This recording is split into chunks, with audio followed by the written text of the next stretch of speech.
네, 안녕하세요. 철이형입니다. 제가 오늘 할 얘기는 돈에 관해서입니다. 제가 예전에 서브 채널로 재테크에 관련된 채널을 운영했던 적이 있었는데 동시에 두 개 채널을 운영하기 너무 힘들어서 지금은 이렇게 철이형 채널 하나만 운영을 하고 있는데요. 그러다 보니까 그쪽에서 얘기했었던 돈에 관련된 얘기들을 좀 해보려고 해요. 그래서 제 채널의 주 시청자분들이 20대에서 30대 초반 분들이 많으시기 때문에 이 시기에 돈에 대한 개념을 잡는 게 어떻게 보면 평생에 걸쳐서 영향을 미칠 수가 있거든요. 네, 그래서 20대에서 30대 초반 분들에게 돈에 대한 개념에 대해서 좀 얘기를 하고 싶어서 이렇게 영상을 만들고 있고요. 돈을 모으기 위해서 해야 될 일이 있고 돈을 모으기 위해서 하지 말아야 될 일이 있는데, 오늘은 그 중에서도 돈을 모으기 위해서 하지 말아야 할 일에 대해서 얘기를 해보도록 하겠습니다.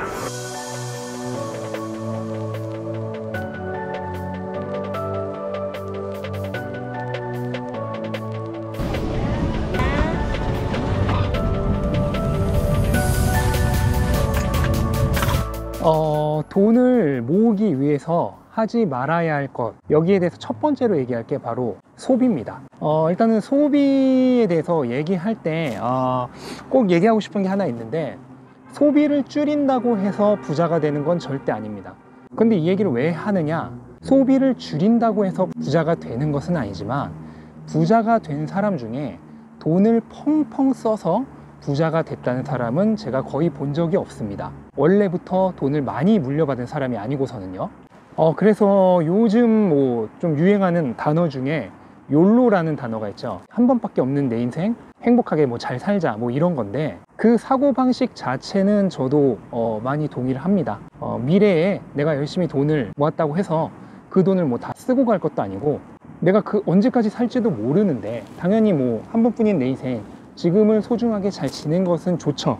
그거 자체에 뭐 문제가 있다고는 생각을 하지 않아요. 그런데 이제 중요한 거는 거기에도 이제 정도란 게 있다는 거죠. 정도.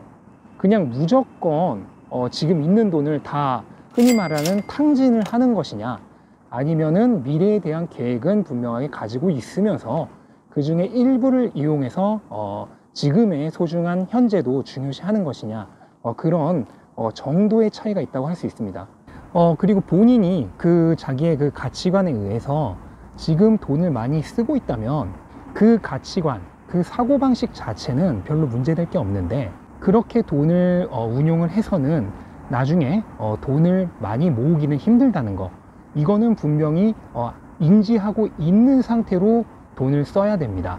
그러면 지금의 현재를 너무 팍팍하지 않게 충실하게 지내면서도 미래에 나에게 꼭 필요한 돈을 모으기 위해서는 어떠한 사고방식을 가져야 될까요? 가장 중요한 거는 뭐 소비 자체를 아예 안 하고 살 수는 없지만은 최대한 나에게 꼭 필요한 것에만 소비를 하고 불필요한 것에는 소비를 하지 않는 거, 이게 가장 중요하다고 할 수 있습니다. 뭐 꼭 필요한 것과 불필요한 것은 사람마다 다르겠죠. 사람마다 기준이 다르고 사고방식이 다르니까. 그래도 제가 생각하는 꼭 필요한 소비가 있다면 그거는 바로 자기 개발에 돈을 쓰는 겁니다. 책을 사서 읽는다든지 공부를 한다든지 세미나에 참석한다든지, 이렇게 자기 개발에 돈을 쓰는 거에는 저는 돈을 아끼지 않아요. 물론 이때도 조건이 하나 있습니다.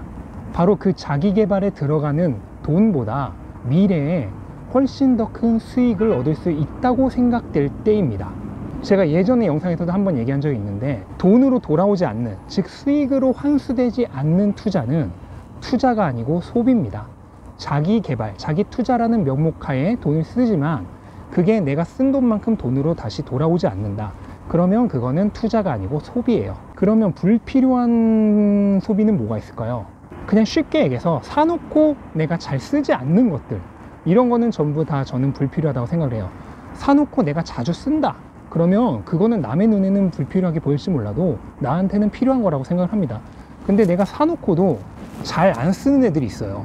자기 주변에 자기가 여지껏 소비를 했던 것을 둘러봤을 때 사놓고 잘 안 쓰는 것들이 있다. 아마 분명히 몇 개 고정되게 자주 그런 것들이 있을 거예요. 그런 것들은 나한테 불필요한 것이다 라고 생각을 하면 되겠습니다.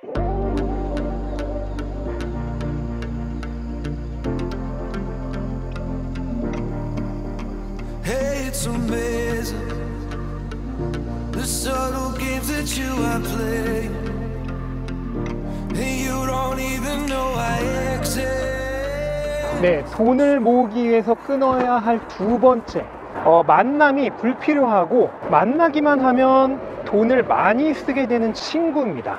나에게 건설적이고 도움이 되는 것은 하나도 없고 그저 돈만 많이 쓰게 되는 친구들 말이에요. 물론 사람 사이에 뭐 정이 있고 그동안 만나온 시간이 있는데 단순히 오로지 돈만 보고 뭐 인연을 끊으라 그런 얘기는 아니고요. 만약에 어떤 친구가 있는데 그 친구와의 관계가 나에게 뭐 그렇게 꼭 필요한 관계인 것 같지는 않고 돈만 많이 쓰는 관계다, 그러면은 일단은 좀 만나는 횟수를 줄여보라는 얘기입니다. 만나는 횟수를 최대한으로 줄이고, 그러다 보니까 뭐 굳이 관계를 이어가지 않아도 될 것 같다, 그러면 그때는 뭐 관계를 끊고요. 일단은 만남을 좀 줄여보는 거가 좋아요. 돈을 많이 쓰게 되는 그런 친구들을 자주 만나면은 절대로 돈을 못 모읍니다. 만날 때마다 돈을 쓰게 되는 그런 친구들이 분명히 있거든요. 그런 친구들과의 관계는 어느 정도 좀 컨트롤, 그러니까 무조건 인연을 끊으라는 게 아니라, 그리고 그렇게 좀 내가 이렇게 슬슬 피하는 느낌이 들면은 너 요즘 나를 피하는 것 같다, 요즘 뭐 왜 그러냐, 뭐 이런 식으로 친구들이 얘기하는 경우도 있어요. 그럴 때는 그냥 솔직하게 내가 요즘 좀 돈을 많이 쓴 것 같다, 그래서 돈을 좀 모으려고 해서 지금 조금 친구들의 만남이나 이런 것도 줄이고 있다, 이런 식으로 솔직하게 얘기하는 게 좋고요. 그렇게 솔직하게 얘기했는데도 불구하고 뭐 되게 서운해하고 나보고 뭐라고 하는 친구들이 있는데, 그런 것도 이해를 못 해줄 정도의 친구라면 그 관계는 좀 다시 한번 생각해 보는 게 좋다고 저는 생각을 합니다. 그리고 돈을 모으기 위해서 하지 말아야 할 것 세 번째, 바로 취미입니다. 네, 여기서 말하는 취미란 건 당연히 무쓸모한 취미를 얘기하는 거겠죠. 그리고 돈을 지나치게 많이 쓰게 되는 취미, 이런 취미들은 최대한으로 지양을 해야 합니다. 물론 이렇게 얘기하는 사람들이 있어요. 그런 취미를 다 끊고 살면은 스트레스는 어떻게 푸느냐. 근데 정말 꼭 그 취미들이어야 합니까? 그러면 그 취미들 안 하는 사람들은 스트레스 어떻게 풉니까? 그리고 만약 자기가 정말로 그 취미들을 못 끊겠다, 그러면은 그건 역시 아까 제가 욜로 때 얘기했던 거랑 마찬가지로 뭐 그걸 할 수는 있지만 그런 취미들로 인해서 돈을 충분하게 모으는 거는 어려울 수 있다. 그거는 확실히 인지를 한 상태로 거기에 돈을 써야 됩니다.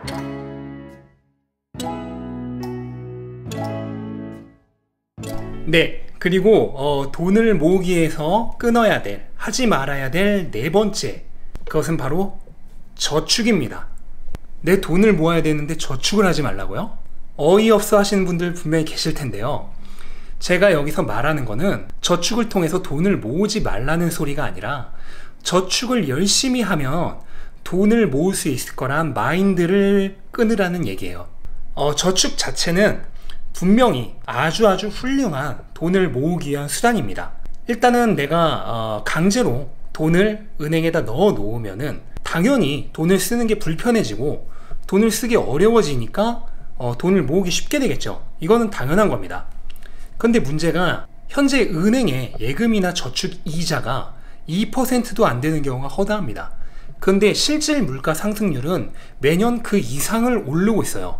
한마디로 은행에 돈을 넣어 놓으면요, 시간이 가면 갈수록 그 돈의 가치는 물가 상승률조차 따라잡지 못해서 오히려 점점 떨어집니다. 즉 내가 강제로 돈을 쓰지 못하고 저축이나 예금을 통해서 은행에 돈을 넣어놨다, 그렇게 강제 저축을 한다는 의미 정도밖에 없는 거예요. 저축 자체는 시간이 가면 갈수록 오히려 돈의 가치가 떨어집니다. 이 부분을 분명하게 알고 있어야 돼요. 아직도 그냥 은행에 돈을 무조건 저축하는 게 최고다, 그런 저축 신봉자 같은 마인드를 가지고 계시다면 조금은 관점을 바꿔볼 필요가 있습니다. 특히나 좀 보수적인 부모님 밑에서 자랐던 분들이 어렸을 때부터 무조건 돈은 그냥 은행에 넣어놓는 게 최고다, 좀 그런 교육을 받고 자라가지고 지나치게 보수적으로 생각하시는 분들이 계시는데, 꼭 알아두셔야 될 게 은행에 돈을 넣으면은 시간이 지나면 지날수록 그 돈의 가치는 물가 상승률조차 따라잡지 못해서 오히려 떨어지기 때문에, 은행에 돈을 넣어 놓는 게 무조건적으로 안전한 것이 아니다 라는 그런 개념을 숙지하실 필요가 있습니다.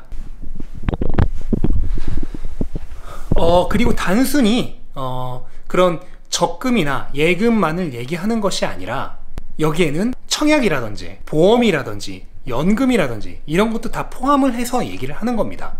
예를 들어서 가장 대표적인 게 청약이 있는데, 청약 통장에 모은 돈만으로 어차피 집을 못 삽니다. 청약 통장은 나중에 내가 청약을 할 때 청약 우선순위를 좋게 받기 위해서 하는 것이지, 그 돈으로 집을 살 수는 없어요. 집을 살 수 있는 돈은 딴 데서 나오는 거죠. 그런데 청약 통장에 인정을 받는 금액은 매월 10만원까지입니다. 그 이상은 어차피 넣어봐야 인정을 못 받아요. 그렇기 때문에 청약 통장에는 그냥 10만원씩만 넣으면 되고 그 이상의 돈을 넣어 놓을 필요가 없습니다. 그 돈은 재테크를 통해서 돈을 더 많이 불릴 생각을 해야지, 청약 통장에 그냥 무조건 돈을 많이 넣어 놓으면 나중에 내가 집을 살 수 있다, 그런 생각은 버리시는 게 좋아요. 그리고 보험도 마찬가지인데, 보험 자체는 좋은 거죠. 내가 어려운 순간에, 예상치 못한 위기의 순간에 경제적인 구원이 될 수 있는 분명히 좋은 수단인 건 맞는데, 그 보험에 정말 지나치다 싶을 정도로 돈을 많이 넣는 사람이 있어요. 그 보험들을 막상 자세히 보면은 불필요한 보험들이 굉장히 많아요. 그 보험들이 정말로 나한테 다 필요한 보험들인지는 꼭 다시 한번 생각을 할 필요가 있고요. 특히나 주변 친구나 지인들의 부탁에 의해서 필요 없다는 걸 본인이 어느 정도 인지하고 있는데도 어쩔 수 없이 가입한 보험들도 있을 거예요. 이런 보험들을 포함을 해가지고 넣고 있는 보험이 정말 필요한 보험인지 다시 한번 좀 생각을 했으면 좋겠습니다. 그럼 이미 넣고 있는 보험인데 해지를 하면 손해가 큰데 그걸 해지해야 되나요? 그런 의문이 생기실 수가 있는데, 비교적 보험에 가입된 기간이 짧고 앞으로 넣어야 될 기간이 길다, 그러면은 저는 조금이라도 빠를 때 해지를 하는 것을 추천드립니다. 물론 불필요한 보험일 때 얘기입니다. 그 다음에 여기에는 연금 저축도 포함됩니다. 국민연금만으로는 나중에 절대로 연금이 부족할 텐데 개인연금을 따로 들어둬야 되는 거 아닙니까? 라고 생각하시는 분들이 계신데, 국민연금 부족한 거 맞죠? 나중에 지금 젊은 나이대 사람들은 그 국민연금은 못 받게 될 가능성도 높습니다. 그런데 왜 개인연금을 들면 안 되냐고요? 연금이란 거는 내가 지금 가용할 수 있는 돈을 미리 지급을 해서 나중에 내가 늙어서 더 이상 일을 할 수 없게 됐을 때 그때 그 돈을 받는 구조죠. 즉 현재의 자산을 투입을 해서 미래에 그 대가를 받는 겁니다. 그런데 돈은 미래의 가치보다 지금의 가치가 훨씬 더 중요합니다. 지금 내가 그 돈을 이용해서 그 돈을 잘 불린다면은 나중에 내가 그 연금으로 벌 수 있는 돈보다 훨씬 더 많은 돈을 벌 수가 있어요. 그 가능성을 그냥 안전하게 연금 회사에 맡겨두면은 내가 그 돈을 받을 수 있다, 약간 그런 마인드가 되는 건데, 여기서도 꼭 생각을 하셔야 될 게, 그 연금 회사라고 해서 망하지 않으리란 보장이 없죠. 그리고 내가 그 연금을 받을 수 있는 나이까지 살아있을 거란 보장도 없습니다. 즉 연금이라고 해서 무작정 안전한 거는 절대 아니란 거예요. 저는 받을지 안 받을지도 모르는 미래의 자산인 연금보다는 지금 당장 내가 운용할 수 있고 내가 굴릴 수 있는 그 돈이 훨씬 더 소중하다고 생각을 합니다. 그리고 돈을 모으기 위해서 하지 말아야 할 마지막 5번째, 바로 펀드입니다. 여기서 말하는 펀드는 단순 펀드만을 얘기하는 게 아니라 펀드를 포함해서 남에게 돈을 맡기는 행위 모두를 얘기해요. 흔히 말하는 전문가 또는 금융기관에 돈을 맡기는 행위입니다. 대부분의 사람들은 이제 자기가 돈을 운용할 능력이 없으니까 그냥 전문가한테 맡기면은 알아서 돈을 불려주겠지, 그렇게 생각을 해요. 펀드나 이런 금융기관 같은 데 돈을 넣는 행위가 전부 그런 생각에 기인한 겁니다. 그런데요, 꼭 아셔야 될 게 있어요. 여러분들이 은행 창구에 갔을 때 앞에 있는 은행원이 어떤 펀드를 추천을 해요. 그러면 상식적으로 생각을 해보세요. 그 펀드가 나를 위한 거일 가능성이 높을까요? 그 은행을 위한 것일 가능성이 높을까요? 은행원이 추천을 하는 거니까 당연히 내가 아니라 그 은행에 더 이득이 되는 상품일 가능성이 높겠죠. 펀드든 뭐든 누군가가 나에게 어떤 상품을 추천할 때는 나보다는 자기들에게 더 이득이 되는 경우가 많습니다. 남에게 돈을 맡길 때는 모두 다 마찬가지입니다. 나보다는 그 사람한테, 그 기관한테 더 이득이 되는 경우가 많아요. 나는 잘 모르니까 전문가한테 맡겨야겠다.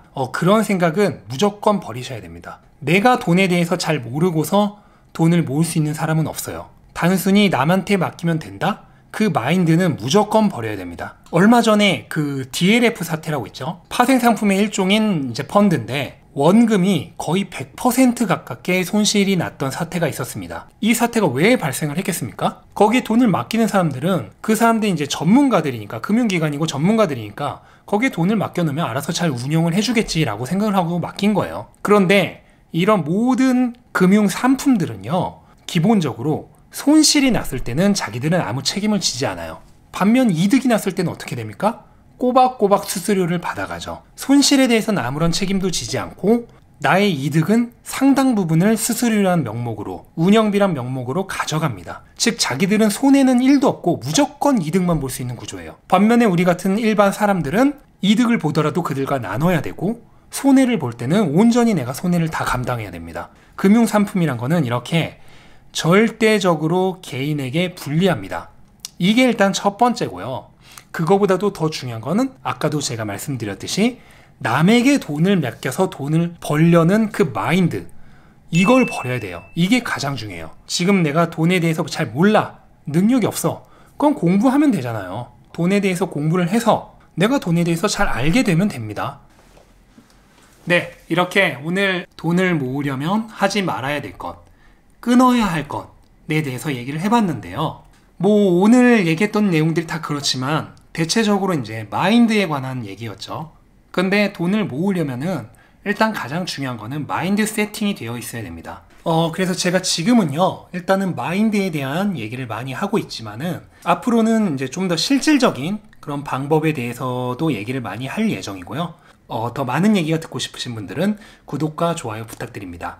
네, 이렇게 영상 끝까지 봐주셔서 정말 감사드리고요. 모두 좋은 하루 되세요.